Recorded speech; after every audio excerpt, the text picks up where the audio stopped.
నేను బెంగాల్ బొగ్గు క్షేత్రం నడిబొడ్డున ఉన్న రాణిగంజ్ అనే ప్రదేశంలో ఉన్నాను. ఇది విస్తీర్ణం పరంగా భారతదేశంలో రెండవ అతిపెద్ద బొగ్గు నిల్వలను కలిగి ఉంది. ఇప్పుడు నేను ప్రస్తుతం నిలబడి ఉన్న దానితో సహా ఈ ప్రాంతమంతటా విస్తరించి ఉన్న అనేక బహిరంగ బొగ్గు గనులు లేదా ఓపెన్ పిట్ బొగ్గు గనులు ఉన్నాయి. బెంగాల్ అసెంబ్లీ ఎన్నికల నేపథ్యంలో టీఎంసీ మరియు బీజేపీ మధ్య బొగ్గు ఒక ప్రధాన వివాదాంశంగా ఉంది.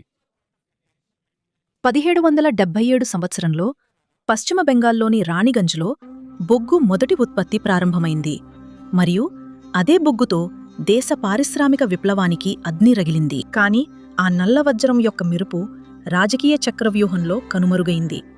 ఆ తర్వాత 2011 వచ్చింది. నీరు, అడవి, భూమిని నాశనం చేయడంతో పాటు ఖోకాబాబు కుటుంబం బొగ్గు స్మగ్లింగ్ను కూడా తమ కుటుంబ వ్యాపారంగా అభివృద్ధి చేసుకుంది. బినామీ గనుల నుండి బీజేపీ డబ్బు సంపాదిస్తుంది మరియు తృణమూల్ను దొంగ అని పిలుస్తుంది. నందఘోష్ పాపాలను తృణమూల్పై వేసి బీజేపీ బోస్ సాధువులుగా నటిస్తున్నారు.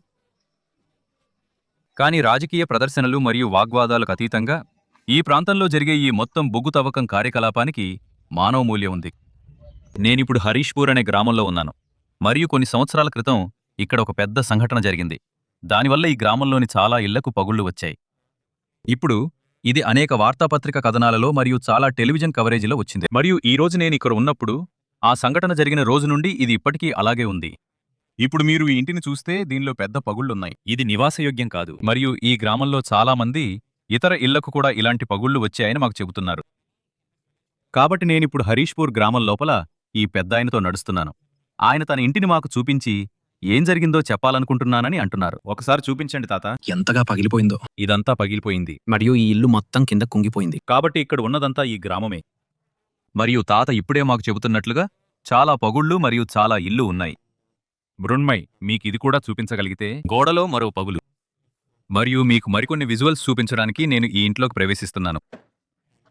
మీరు చూడగలిగినట్లుగా ఇదంతా పూర్తిగా పగిలిపోయి నిజంగా నివసించడానికి వీల్లేకుండా ఉంది.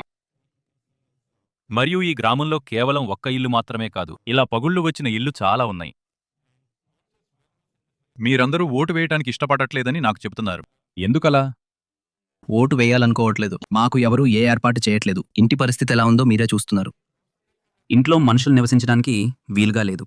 వాళ్ళంతా అన్నీ వదిలేసి వెళ్ళిపోయారు. ఏం చేస్తారు? ఇప్పుడు ఇంతమంది నాయకులున్నారు. అందరూ మేము మాస్టర్ ప్లాన్ తయారు చేస్తున్నామని, అందరికీ పునరావాసం కల్పిస్తామని చెబుతున్నారు. నేనదే చెప్తున్నాను. మాస్టర్ ప్లాన్ 6 సంవత్సరాల నుండి తయారు చేస్తున్నారు. ఎలాంటి ఏర్పాటు జరగట్లేదు. అలా సాకులు, వాయిదాలు వేస్తూ గడిపేస్తున్నారు. మీకు ఏ నాయకుడిపై ఎక్కువ నమ్మకం ఉంది? బీజేపీ కాదు, టీఎంసీ కాదు. చూడండి, ఇప్పుడు ప్రభుత్వంలో టీఎంసీ ఉంది. టీఎంసీని 6 సంవత్సరాలుగా చూశాం. ఇప్పుడు చూడండి, మళ్లీ ఓటు రాబోతోంది. ఇప్పుడు ఏదో ఒక పార్టీ వస్తుంది. ఏదీ సరిగ్గా లేదు. తృణమూల్ రాదు, బీజేపీ రాదు. ఏదీ సరిగ్గా లేదు. మీ ప్రకారం ఎవరు వస్తే మీకు కొంచెం ప్రయోజనం ఉంటుంది? చూడండి, ఏ పార్టీ వచ్చినా పరిస్థితి ఇలాగే ఉంటుంది. అలా ఎందుకంటున్నారు? అదేంటంటే మాకు 6 ఏళ్లు గడిచిపోయాయి. ఏ పార్టీ వచ్చి వ్యవస్థ కోసం నిలబడకపోతే అప్పుడు ఇలాగే ఉంటుంది. ఎలక్షన్ సమయం వస్తుంది. ఎలక్షన్ అయిపోయింది, అంతే. హరీష్పూర్ ఇలాగే ఉండిపోయింది. చూడ్డానికి కూడా ఎవరూ రారు. అస్సలు ఎవరూ చూడడానికి రారు. ఇప్పుడు ప్రభుత్వం సహాయం మరియు పునరావాసం కోసం ఏ ప్రయత్నం చేయలేదని కాదు. సమస్య ఏమిటంటే అందులో చాలా వరకు కాగితాలకే పరిమితమైనట్లు కనిపిస్తోంది. ఇప్పుడు నేను విజయనగర్ అనే ప్రదేశంలో ఉన్నాను. ఇది భూమి కుంగిపోవటం వల్ల ఇల్లు దెబ్బతిన్నా లేదా ఇళ్లల్లో పగుళ్లు ఏర్పడిన చాలామందికి పునరావాసం కల్పించాల్సిన ప్రాంతం. కానీ ఇది అక్షరాలా ఒక దెయ్యాల పట్టణం. నా చుట్టూ ఎవరూ నివసించని, పూర్తికాని, అసంపూర్ణమైన భవనాలు ఉన్నాయి. మరియు ఈ క్లస్టర్లన్నిటిలోనూ ఇదే పరిస్థితి ఉన్నట్లు కనిపిస్తోంది. ఇప్పుడు కోట్లాది రూపాయలు ఖర్చు చేశారు.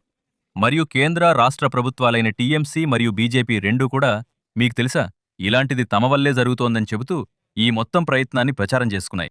ప్రశ్న ఏమిటంటే, ఇలాంటి ప్రాజెక్టులు పూర్తి కాకుండా లేదా అసంపూర్ణంగా మిగిలిపోయినప్పుడు ఏమి జరుగుతుంది? ఇప్పుడు ప్రజలున్న కొన్ని క్లస్టర్లున్నాయి మరియు నేను వారితో మాట్లాడి వారు ఎప్పుడిక్కడికి వచ్చారు మరియు వాటిని శిథిలాలు అని పిలవగలిగితే ఈ శిథిలాల మధ్య వారి జీవితాన్ని ఎలా గడుపుతున్నారనే దానిపై వారి నుండి ఒక అభిప్రాయం తెలుసుకోబోతున్నాను. బయట పని ఎలా ఉన్నా ఏదోలా అన్నీ నడిపించుకునేవాళ్లం. మన సొంత స్థలంలో మనకంటూ స్వేచ్ఛ ఉంటుంది. అంటే మన సొంత స్థలంలో మనకంటూ స్వాతంత్రం ఉంటుంది. ఇక్కడికి వచ్చాక ఏ స్వాతంత్రం లేదు. దానికి తోడు పనిపాటలు ఏమీ ఉండవు. ఒకరింట్లో తిండి ఉంటే మరొకరింట్లో ఉండదు. అంతా ఇలాగే నడుస్తోంది. ఇప్పుడు ఎన్నికలొస్తున్నాయి. చాలామంది నాయకులు చాలా వాగ్దానాలు చేస్తున్నారు. ఎన్నికల్లో చాలా విషయాలు చెబుతారు కానీ ఏమీ జరగదు. ఇప్పుడు ప్రస్తుతానికి రోడ్డు పరిస్థితి ఎంత దారుణంగా ఉందంటే చెప్పడానికి ఏమీ లేదు. ఎక్కడ పడితే అక్కడ టోటో బోల్తా పడుతుంది, బైక్ బోల్తా పడుతుంది. ఎవరైనా పిల్లల్ని తీసుకుని కింద పడిపోతారు. 3/5/2011న ఈ సంఘటన జరిగింది సార్. సరే. తెల్లవారుజామున 4:15 గంటలకు మా చిన్న పాప మా మేనకోడలు పరుగెత్తుకుంటూ వచ్చింది. బాబాయ్ బస్సు పూర్తిగా కిందకి వెళ్ళిపోయింది. కింద బస్సు ఉన్న చోట చాలా నేను నష్టం జరిగింది సార్. అందుకే మేము కూడా ఉదయాన్నే లేచి పరిగెత్తుకుంటూ వెళ్ళి చూశాము. బాబోయ్, 4 వైపులా పొగగా ఉంది. పాప ఉంది. ఇది జరిగిన ఎన్ని సంవత్సరాల తర్వాత మీరిక్కడికొచ్చారు బాబా? 3/5/2000 నాడు సంఘటన జరిగింది సార్. మరియు మాకు దొరికింది 2022 మార్చిలో దొరికింది. 10 సంవత్సరాలు మీరెలా ఉన్నారు? సార్, ఎలాగో ఒకలా అక్కడ జీవితం గడుపుతూ ఉండేవాళ్ళం కదా. ఎవరికీ సరైన ఇల్లు ఉండేది కాదు. అందరూ చెట్ల కింద ఉండేవాళ్లు సార్. కొందరంటే అద్దెకు ఉండేవారు. ఈ విధంగా తమ జీవితాన్ని గడిపేవారు. ఇది చెప్పండి, మేము చూస్తున్నాము. మీరంతా ఈ వైపు కొంచెం ఆవాసం ఏర్పరచుకున్నారు. ఈ మిగిలిన ఇళ్లన్నీ ఇలాగే పడున్నాయి. ఇటువైపు కూడా మేము చూస్తున్నాము, పూర్తి అవ్వలేదు. ఈ పూర్తి పరిస్థితి ఏమిటి? దీనికి కారణం ఏంటంటే సార్, చాలా మంది ఇక్కడికి రావాలని అనుకున్నారు. కానీ ఇక్కడున్న వాతావరణం చూసి ఇక్కడికి రావడానికి ఇష్టపడట్లేదు. మరియు మమ్మల్ని ఇక్కడికి షిఫ్టింగ్ చేస్తామని చాలా వాగ్దానాలు చేశారు. చాలా ఫార్మాలిటీలు అందిస్తామని వాగ్దానం చేశారు. చాలా సౌకర్యాలు ఇస్తామని చెప్పారు. కానీ అందులో ఏ ఫార్మాలిటీ మాకు అందలేదు. మమ్మల్ని కేవలం తీసుకొచ్చి ఇక్కడ షిఫ్ట్ చేసేశారు. చాలా సౌకర్యాల నుండి మమ్మల్ని దూరం చేశారు. మరియు ఇక్కడికి వచ్చిన తర్వాత మాకింకా ఎక్కువ సమస్య అయ్యిందని నేను చెప్తాను సార్. అలా ఎందుకు? ఎందుకంటే మేము ఎక్కడైతే ఉన్నామో అక్కడ నీటి, కరెంటు సౌకర్యం చాలా ఉండేది. ఇక్కడికి వచ్చిన తర్వాత నీటి సౌకర్యం మొదట్లో చాలా సమస్యగా ఉండేది. ఇప్పుడు కొంత పరిష్కారం అయింది. కానీ కరెంటు సమస్య ఇంకా అలాగే ఉంది. అందరికీ కరెంటు బిల్లు చాలా ఎక్కువగా వస్తోంది. మేం ముందుకు వెళ్ళలేకపోతున్నాము, వెనక్కి వెళ్ళలేకపోతున్నాము అంటారు కదా, మింగలేక కక్కలేక అన్నట్లు. మా జీవితం ఇక్కడ అలాగే అయిపోయింది. ఇది వివరించండి. మన ప్రేక్షకులు ఉంటారు కదా, వారికి ముందు ఎలా భిన్నంగా ఉండేదో. మీరు ఫ్లాట్లో కాకుండా ఊర్లో ఉన్నప్పుడు ఎలా భిన్నంగా ఉండేది? ఊరిలో మాకు అన్ని సదుపాయాలు ఉండేవి సార్. అక్కడ చూడండి, మాకంటూ సొంత స్థలం ఉండేది, అన్నింటికీ సదుపాయం ఉండేది. మరియు ఇక్కడికి వచ్చిన తర్వాత చూడండి, మమ్మల్ని బయటి నుండి తీసుకువచ్చి ఇక్కడ పెట్టారు. దాంతో ఇక్కడి ప్రజలు కూడా మమ్మల్ని బయటి వాళ్ళం అని అనుకుంటున్నారు. మాకు ఎవరూ విలువ ఇవ్వరు.